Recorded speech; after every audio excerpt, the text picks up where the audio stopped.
በፋኖ ኃይሎችና በአገዛዙ ጦር መካከል የሚካሄዱ ውጊያዎች አድማሳቸውን አስፍተው ቀጥለዋል። የብልጽግናው አየር ኃይል በመላ በአማራ ክልል ዋና ዋና ከተሞች የጦር ጀት ቅኝት በማድረግ ላይ ሲሆን የፋኖ ኃይሎች በበኩላቸው በወሎ ቤት አማራ ቀጠናዎች ወደ መደበኛ የማጥቃት ውጊያ ገብተዋል። በአምባሰል ግዳን ሌሊቱን ማጥቃት የከፈቱት የፋኖ ኃይሎች አንድ ሬጅመንት ጦር ሙት ቁስለኛና ምርኮኛ አድርገዋል። 2 ዲሽቃ፣ 1 ሞርተር በምርኮ ገቢ ሲያደርጉ 1 ኮሎኔል በውጊያ ቆስሎ መማረኩም ተሰምተዋል። ቀዳሚ የግንባር መረጃዎቻችን ናቸው። በሌላ በኩል የብልጽግናው አገዛዝ ዛሬ መስመራዊ መኮንኖችን ባደጋ አጥቷል። 3 የኮማንዶ አመራሮችና 7 አጃቢዎቻቸው ባደጋ ሙትና ቁስለኛ ሆነዋል። አደጋው ምንድነው? የትና በምን ሁኔታ ተከሰተ? ለሚለው ዜናችን ምላሽ አለው። አፋብን ከነገ አርብ ጀምሮ ለ5 ቀናት የሚቆይ የእንቅስቃሴ ገደብ ጥሏል። አገዛዙ በበኩሉ መጠነ ሰፊ ጦሩን ወደ አማራ ክልል በማስገባት ላይ ነው። በቀጣዮቹ ቀናት አዳዲስ የውጊያ ግንባሮች እንደሚከፈቱ ከወዲሁ በመታየት ላይ ነው። በጉዳዩ ላይ ወታደራዊ ምልከታዎችን ይዘናል። በኢትዮጵያ ጦርነቱ ገና አላበቃም። ይልቁንም ኢትዮጵያ ውስጥ የቀጠለው የጦርነት አዙሪት ድንበር ተሻጋሪ እየሆነ መጥቷል። ጦርነቱን ለማስቆም የተደረጉ ስምምነቶች በመተማመን ላይ የተመሰረቱ ስላልሆነ ሌላ ጦርነት እያዋለዱ ነው ሲል ታዋቂው ዓለም አቀፍ የፖለቲካ መጽሔት ፎሬን አፌርስ አዲስ ትንታኔ አስነብቧል። በሌላ በኩል በ10 ሺዎች የሚቆጠሩ የሱዳን ፈጥኖ ድራሽ ተዋጊዎች ወደ ኢትዮጵያ ድንበር በብዛት እየጎረፉ ሲሆን የሱዳኗ ብሉ ናይል ግዛት ቀጠናና ኮርዶፋን የተዋጊዎቹ ዋና መዳረሻዎች ሆነዋል። ይህ መጠነ ሰፊ ወታደራዊ እንቅስቃሴ ከኢትዮጵያ ውስጣዊ ጦርነትና ከህወሓት ወታደራዊ እንቅስቃሴ ጋር ይያያዛል ተብሏል። ለሰዓቱ የመረጥንላችሁ ቀጠናዊ ዜና ትንታኔዎቻችን ናቸው። ሰላም ጤና ይስጥልን ውድ የጣና ቲቪ ተከታታይ ቤተሰቦቻችን፣ አብራችሁን ስትቆዩ እነዚህንና ሌሎች ዝርዝር መረጃዎችን ታደምጣላችሁ። አክብሮታዊ ግብዣችንን በማስቀደም ወደ ሰዓቱ ዜናና መረጃዎቻችን እናምራለን። የብልጽግናው አየር ኃይል በመላው በአማራ ክልል ዋና ዋና ከተሞች የጦር ጀት ቅኝት በማድረግ ላይ ነው ተባለ። የፋኖ ኃይሎች በበኩላቸው በወሎ ቤት አማራ ቀጠናዎች ወደ መደበኛ የማጥቃት ውጊያ መግባታቸው ታውቋል። 1 ኮሎኔል በውጊያ ቆስሎ መማረኩም ተሰምተዋል። በፋኖ ኃይሎችና በአገዛዙ ጦር መካከል አዳዲስ የውጊያ ግንባሮች መከፈታቸው ቀጥሏል። የዛሬውን አውደ ውጊያ የተለየ የሚያደርገው በአማራ ክልል በሚገኙ ዋና ዋና ዞኖች የብልጽግና አየር ኃይል በጦር ጀት የታጀበ ቅኝት በማድረግ ላይ ያለ መሆኑ ነው። የፊታችን ሰኞ ግንቦት 24 ከሚካሄደው የብልጽግና ምርጫ ጋር ተያይዞ አፋብን አስቸኳይ ትዕዛዝ ማውረዱ በአገዛዙ መንደር ከፍተኛ መረበሽ እንደፈጠረ ነው የተጠቆመው። ልዩ የጥንቃቄ መመሪያ የተባለው የአፋብን ወታደራዊ መልእክት ከነገ ግንቦት 21 ቀን ዕለተ አርብ ጀምሮ በመላው አማራ ለተከታታይ 5 ቀናት አውራ መንገዶች ዝግ እንደሚሆኑና የእንቅስቃሴ ገደብ መጣሉን ያሳወቀ ነው። አፋብን ከነገ አርብ ጀምሮ ለተከታታይ 5 ቀናት መንገዶች ዝግ እንደሚሆኑና የእንቅስቃሴ ገደብ መጣሉን ባወጣው አስቸኳይ የጥንቃቄ መመሪያ ማሳወቁን ተከትሎ የብልጽግናው አገዛዝ አየር ኃይሉን ለከፍተኛ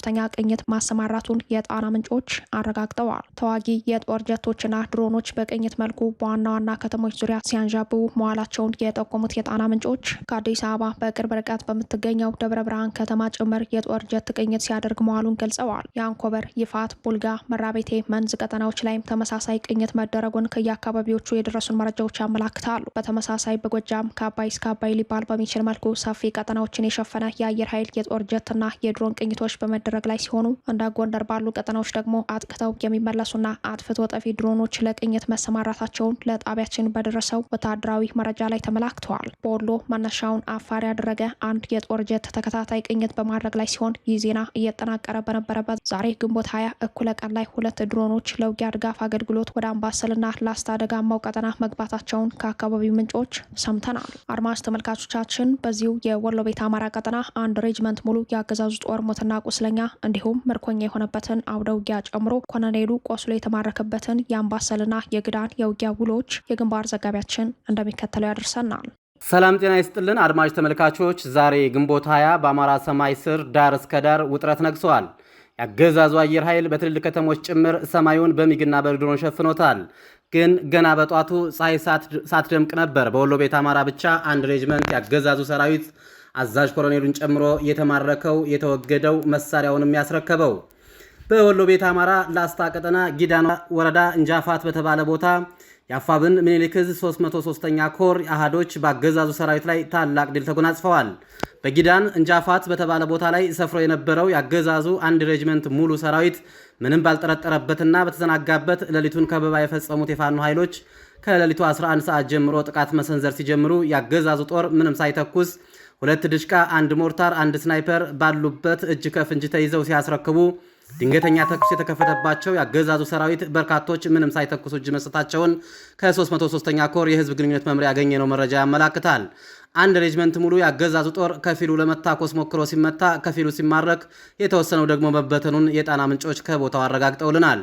አገዛዙ የድንጋጤውን ከወረዳዋ መቀመጫ ሙጃ ከተማ ተጨማሪ ኃይል ወደ እንጃፋት በማስገባት በድሮን የታገዘ ወደ ውጊያ ይህ ዜና እየተጠናከረ ባለበት ሰዓት እየተካሄደ ሲሆን ከአንድ ሬጅመንት ትጥቅ ሙሉ በሙሉ የሚባል ደረጃ በፋኖ ኃይሎች መማረኩን ምንጮች ገልጸውልናል። በአምባሰል ደግሞ አንድ ከፍተኛ የጦር አዛዥ ኮሎኔል ተመቶ ቆስሎ ከናጃቢዎቹ ተማርኳል።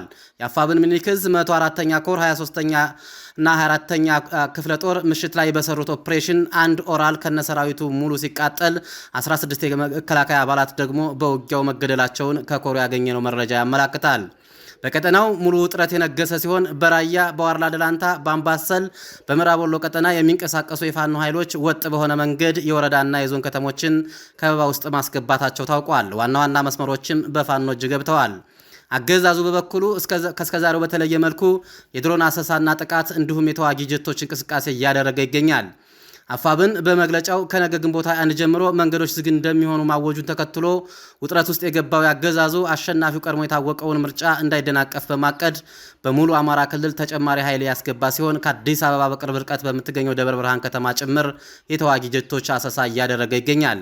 በደቡብ ጎንደርም የተጠናከረ የድሮን አሰሳ እየተደረገ ሲሆን በሁሉም ቀጠና በንጹሃን ላይ የሚደርስን ጥቃት ለመቀነስ አስፈላጊውን ጥንቃቄ እንዲያደርግ ጣቢያችን መልእክቱን ያስተላልፋል።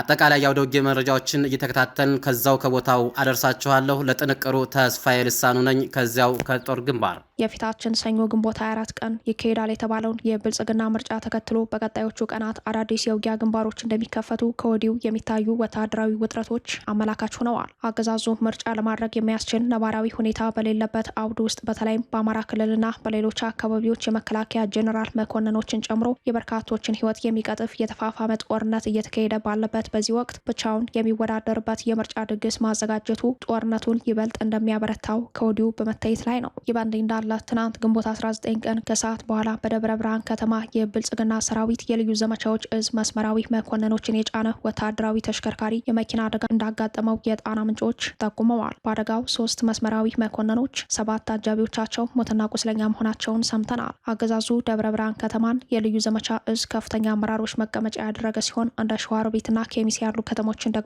የዘመቻ ማስፈጸሚያ የኦፕሬሽን ማዕከላት ማድረጉ ይታወቃል። በትናንቱ የደብረ ብርሃኑ የወታደራዊ ተሽከርካሪ አደጋ ሞትና ቁስለኛ የሆኑ ያገዛዙ የኮማንዶ አመራሮችንና አጃቢዎችን ጉዳት በተመለከተ የብልጽግና መከላከያ ሰራዊት በይፋ የሰጠው መረጃ የለም። ሆኖም 3 መስመራዊ መኮንኖችና 7 አጃቢዎቻቸው በአደጋው ሞትና ቁስለኛ መሆናቸውን የመረጃው ምንጮች ለጣና አረጋግጠዋል። በኢትዮጵያ ጦርነቱ ገና አላበቃም። ይልቁንም ኢትዮጵያ ውስጥ የቀጠለው የጦርነት አዙሪት ድንበር ተሻጋሪ የሆነ መጥተዋል። ጦርነቱን ለማስቆም የተደረጉ ስምምነቶች በመተማመን ላይ የተመሰረቱ ስላልሆነ ሌላ ጦርነት እያዋለዱ ነው ሲል ታዋቂው የፖለቲካ መጽሔት ፎሬን አፌርስ ዘገበ። የብልጽግና የጦርነት ፖሊሲ ኢትዮጵያን ማቆም ያጣ የጦርነት አዙሪት ውስጥ ከቷታል። የጦርነቱ ባህሪ በዓለም አቀፍ ሚዲያ ጭምር ለትንታኔም ሆነ ለትንበያ የሚከብድ ሆኖ ቀጥሏል። ታዋቂው ዓለም አቀፍ የፖለቲካ መጽሔት ፎሬን አፌርስ አዲስ ባወጣው ምርመራ ዘገባ ጦርነቱ ገና አላበቃም ብለዋል። ጦርነቱን ለማስቆም በኢትዮጵያ የተደረጉ የሰላም ስምምነቶች ዘላቂ ሰላምን ከማምጣት ይልቅ ሌላ ጦርነት እያዋለዱ ሀገሪቱን ወደ ሌላ የጦርነት አዙሪት ውስጥ የሚከቱ ዜጎቿን ደግሞ ወደ አዲስ ቀውስና ወደ ብሔራዊ አመጽ የሚመሩ አደገኛ ውጤት የተመዘገበባቸው መሆኑን መጽሔቱ ተንትነዋል። ሂላሪ ማትፌስ በተባሉ ተመራማሪ የተጻፈውና በኢትዮጵያ ጦርነቱ ገና አላበቃም የሚል ርዕስ የተሰጠው ይህ ጽሑፍ ከቀደመው የሰሜን ጦርነት ተነስቶ እስካሁን ድረስ የቀጠሉ ጦርነቶችንና ጦርነቱን ለማቆም የተደረጉ ስምምነቶች በተለይም የፕሪቶሪያው ስምምነት ያልጸናበትን አውድ ገምግመዋል። የፕሪቶሪያው ስምምነት የሰሜኑን ጦርነት ቢያስቆምም በውስጡ የያዛቸው ያልተፈቱ የፖለቲካ ጉዳዮች በቀዳሚነት በአማራ ክልል ለቀጠለው ጦርነት መነሻ ምክንያት መሆኑን አትተዋል። በመቀጠልም በህወሓትና ብልጽግና መካከል ሌላ ዙር ጦርነት የመቀስቀስ ስጋት የተፈጠረው በስምምነቱ ችግር ነው ብለዋል። የፕሪቶሪያው ስምምነት ተግባራዊ አለመሆኑ በሀገሪቱ የተፈጠሩ የፖለቲካ ችግሮችን ለመቅረፍ የሚደረጉ ጥረቶችን የሚያከሽፍና ከፍተኛ የፖለቲካ ለመተማመን መፈጠሩን የሚያሳይ አደገኛ የጦርነት ትርክት የተዋለደበት በመሆኑ መጽሔቱ በኢትዮጵያ ጦርነቱ ገና አላበቃም የሚል ድምዳሜ ሰጥቶታል። የፕሪቶሪያው ስምምነት አማራን ባላስማማበት ሁኔታ የአማራ ልዩ ኃይልን በማፍረስና ፋኖን ትጥቅ ለማስፈታት የብልጽግና አገዛዝ ዘመቻ መክፈቱ ለጦርነቱ መቀስቀስ ምክንያት መሆኑን መጽሔቱ አስታውሷል። የፕሪቶሪያው ስምምነት መጨረሻ ላይ በህወሓትና ብልጽግና ትብብር መፍረሱን ያመላከተው ትንታኔው በሌላ አቅጣጫ የኦሮሞ ነጻነት ሰራዊት በክልሉ ያለውን የትጥቅ እንቅስቃሴ እያሰፋ መምጣቱንና ከአገዛዙ ጋር የተደረጉ የሰላም ንግግሮች በተደጋጋሚ ያለ ስምምነት መቋጨታቸውን ጠቅሰዋል። የህወሓት አመራሮች ክፍፍልና ቀጣዩ የብልጽግና ምርጫ የሌላ ግጭት መንስኤ ሊሆን እንደሚችል በትንታኔው ላይ ተመላክቷል። መጽሔቱ የሀገር ውስጥ አለመረጋጋቱ ከኤርትራ፣ ከግብጽ፣ ከሱዳንና ሶማሊያ ጋር ካለው የዲፕሎማሲ ውጥረት ጋር መያያዙ ቀውሱን ይበልጥ ውስብስብ እንዳደረገውና ኢትዮጵያን የውክልና ጦርነት ማዕከል እንዳትሆን ካመላከተ በኋላ የመጨረሻው መፍትሄ ድርድርና ውይይት ነው ሲልም ምክረ ሀሳቡን ሰንዝረዋል። ተነባቢው ፎሬን አፌርስ መጽሔት በ2026 መግቢያ ላይ በአብይ አህመድ አገዛዝ የሚዋለደው ድንበር ተሻጋሪ ጦርነት ከዓለማችን 10 አደገኛ ጦርነቶች መካከል አንዱ ሊሆን እንደሚችል ሰፋ ያለ ትንታኔ ማስነበቡም አይዘነጋም። በፈረንጆቹ 2026 ከዓለም አደገኛ የጦርነት ስጋቶች ዝርዝር ውስጥ የተካተተው የአብይና የኤርትራ ጦርነት በይፋ ከመፈንዳቱ በፊት ለአብይና ለኢሳያስ የድርድር ጥሪ እንዲቀርብ መጠየቁ ይታወሳል። በዚያው ትንታኔው የፖለቲካ ተንታኞችን በዋቢነት የጠቀሰው መጽሔቱ በቀጠናው አዲስ ጦርነት ከፈነዳ ጦርነቱ በሱዳን ከቀጠለው የውክልና ጦርነት ጋር ተያይዞ በአደገኛ ሁኔታ ወደ ቀጠናው ይዛመታል ሲል ትንበያውን አስቀምጠዋል። ተመሳሳይ ይዘት ያለው ትንታኔ ከሰሞኑ ለንባብ ያበቃው ፎሬን ፖሊሲ በአፍሪካ ቀንድ እያደገ ለመጣው ወታደራዊ ፍጥጫና የእጅ አዙር ጦርነት መፍትሄው ድርድርና ውይይት ነው የሚል ምክር አስቀምጠዋል። ሆኖም የብልጽግናው አገዛዝ በሚከተለው የጦርነት ፖሊሲ የተነሳ እንዲላሉ ምክረ ሀሳቦች በሩ ዝግ ሆኖ ይታያል። በ10 ሺዎች የሚቆጠሩ የሱዳን ፈጥኖ ድራሽ ተዋጊዎች ወደ ኢትዮጵያ ድንበር በብዛት እየጎረፉ ነው ተባለ። የሱዳን ብሉ ናይል ግዛት ቀጠናና ኮርዶፋን የተዋጊዎቹ ዋና መዳረሻዎች ሆነዋል። የብልጽግና ጦር አጋር የሱዳን ፈጥኖ ድራሽ ኃይል ተዋጊዎች ወደ ኢትዮጵያ ድንበር በማምራት ላይ መሆናቸውን የአካባቢው የዜና ምንጮች በመዘገብ ላይ ናቸው። በጀኔራል መሐመድ ሐምዳን ዳጋሎ የሚመሩት የፈጥኖ ድራሽ ኃይሎች በሺዎች የሚቆጠሩ የታጠቁ ተዋጊዎቻቸውን ወደ ኢትዮጵያ አዋሳኝ የድንበር ቀጠናዎች እያሰማሩ መሆኑ ተሰምተዋል። በጉዳዩ ላይ ታዋቂው የሱዳን የዜና ምንጭ ዳርፉር ዩኒፎር የጦር ሰራዊት ምንጮችንና የዓይን እማኞችን ጠቅሶ እንደዘገበው ታጣቂዎቹ ከማዕከላዊ ዳርፉር ኒያላ ከተማ ከተንቀሳቀሱ በኋላ በጎረቤት ሀገራት በኩል አድርገው ከኢትዮጵያ ጋር ወደሚያዋስነው የብሉ ናይል ግዛት ወደ ኮርዶፋን እያመሩ ይገኛሉ። አዲሱ ወታደራዊ ክምችት የሱዳን ተፋላሚ ጄኔራሎች ኢትዮጵያን ማዕከል ያደረገ የውክልና ጦርነት ለማካሄድ ያላቸውን ከፍተኛ ዝግጅት አመላካሽ ነው ተብሏል። የደህንነት ምንጮችን ዋቢ ያደረገው ዘገባው የሱዳን ጦርነት በቀጥታ ኢትዮጵያን የሚያሰጋ መሆኑን ካመላከተ በኋላ የፈጥኖ ድራሽ ኃይሎች ባለፈው ዓመት ከ6 ሻለቃ በላይ የሚሆኑ ተዋጊዎችን በኒያላ ዓለም አቀፍ አውሮፕላን ማረፊያ በኩል ወደ ሊቢያ ማጓጓዛቸውን አስታውሰዋል። አሁን ወደ ኢትዮጵያ ግዛት እየጎረፉ ያሉት ታጣቂዎች በሊቢያ ሲሰለጥኑና ሲዋጉ የነበሩ ናቸው ተብሏል። ተዋጊዎቹ በሊቢያ ውስጥ እስከ 6 ወራት በሚደርስ ጊዜ ውስጥ በቀላሉ የማይታዩና ከባድ መሳሪያዎችን አጠቃቀም ላይ ከፍተኛ ወታደራዊ ስልጠና ወስደዋል። ስልጠናቸውን ያጠናቀቁት እነዚህ ኃይሎች በሱዳን በሊቢያና በግብጽ የድንበር 3 ማዕዘን አካባቢ ወደሚገኘው የሰሜን ግንባር በኩል ነው። ስምሪታቸውን በሰሜን ግንባር እንደሆነ የአካባቢው የዜና ምንጮች ጠቁመዋል።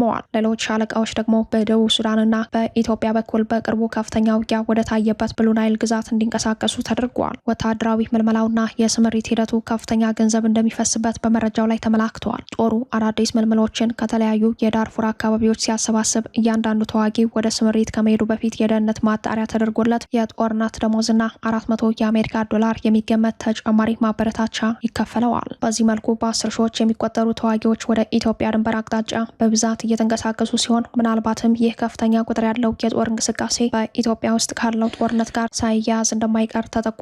በሱዳን ለአልቡርሃን ጦር ድጋፍ በመስጠት ላይ የሚገኙት የህወሓት ታጣቂዎች ተጨማሪ ኃይል ገንብተው በሁመራ በኩል ማጥቃት በሚሰነዝርበት ወቅት የአልቡርሃን ጦር ተመሳሳይ ድጋፍ ሊሰጥ ይችላል የሚል የስጋት ትንተናዎች ያሉ በመሆኑ የፈጥኖ ድራሽ ኃይሉ ጦር ከኒያላ ተነስቶ ወደ ብሉ ናይል ግዛት ማለትም ወደ ኢትዮጵያ ድንበር አቅጣጫ መንቀሳቀሱ የሱዳን ብሔራዊ ጦርን የኃይል ሚዛን ለማዛባት ያለመ እንቅስቃሴ ሊሆን እንደሚችል ተጠቁሟል። የሆነው ሆኖ በምዕራብ ኢትዮጵያና በሰሜን ምዕራብ ኢትዮጵያ ግዛቶች በኩል ድንበር ተሻጋሪ ቀጠናዊ ጦርነት ተጨባጭ ስጋቶች ሆኖ በመታየት ላይ ይገኛል።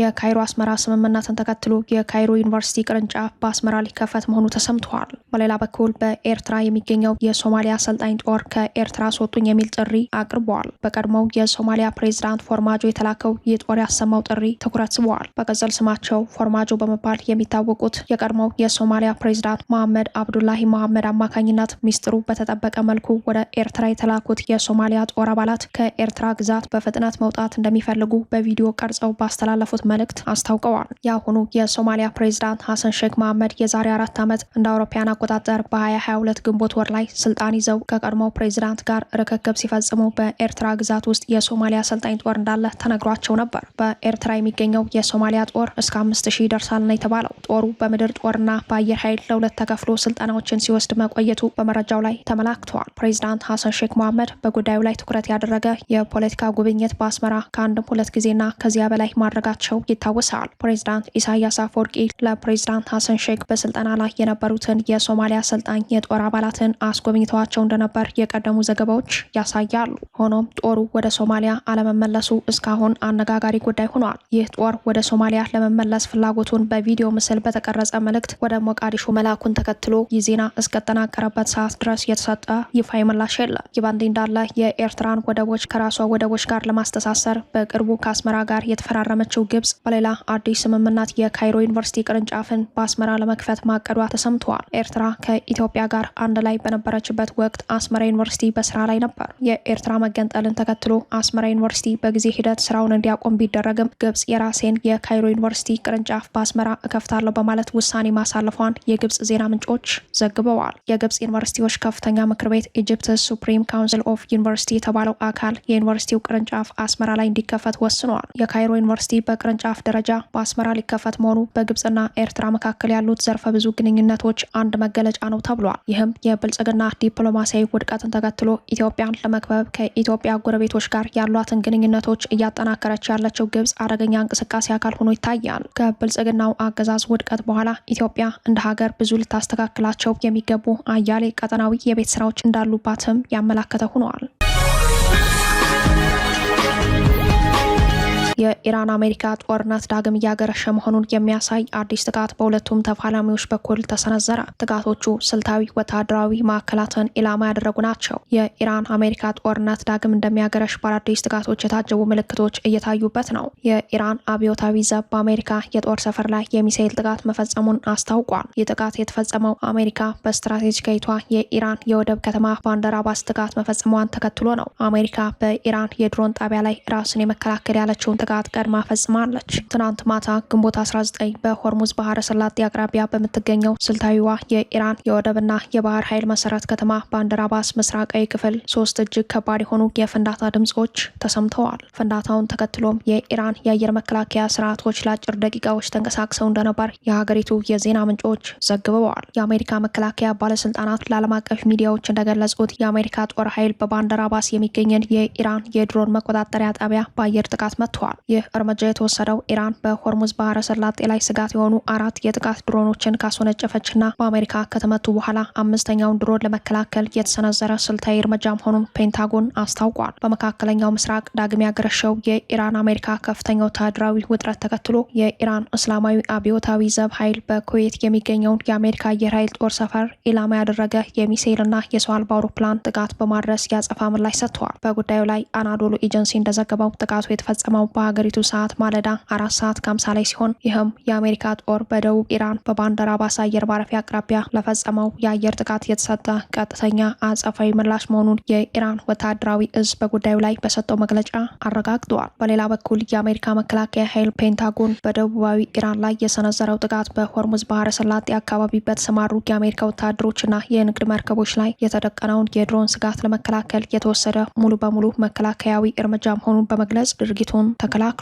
ጥቃቱ የተሰነዘረባት ኩዌት ወታደራዊ እዝ በበኩሉ የአየር መከላከያ ስርዓቶቹ ወደ ሀገሪቱ የተተኮሱትን የጥቃት ሚሳኤሎችና ድሮኖች በንቃት እያከሸፉ መሆኑን አረጋግጠዋል። የአሜሪካና ኢራን የተኩስ አቁም ስምምነት ወደ መፍረሱ ተቃርበዋል። አሜሪካ ጥቃት መሰንዘሯን ተከትሎ ኢራን ያጸፋ ምላሽ ሰጥታለች። የአሜሪካ ጦር ከሰሞኑ በሆርሙዝ ወሽመጥ ጥግ ላይ የምትገኘውንና የኢራን አየር ኃይል ቤዝ ሆና የምታገለግለውን ባንደር አባስ የወደብ ከተማን የደበደበ ሲሆን ትናንት ምሽትም ተመሳሳይ ሌላ ጥቃት እንዳደረሰ በአሜሪካ ማዕከላዊ ማዕከላዊ እዝ በኩል የወጣው መረጃ አመላክቷል። በትናንትናው ዕለት አሜሪካ በሆርሙዝ ወሽመጥ ዙሪያ ስጋት ደቅነውብኝ ነበር ባለቻቸው 4 የኢራን ድሮኖችን መታጥላለች።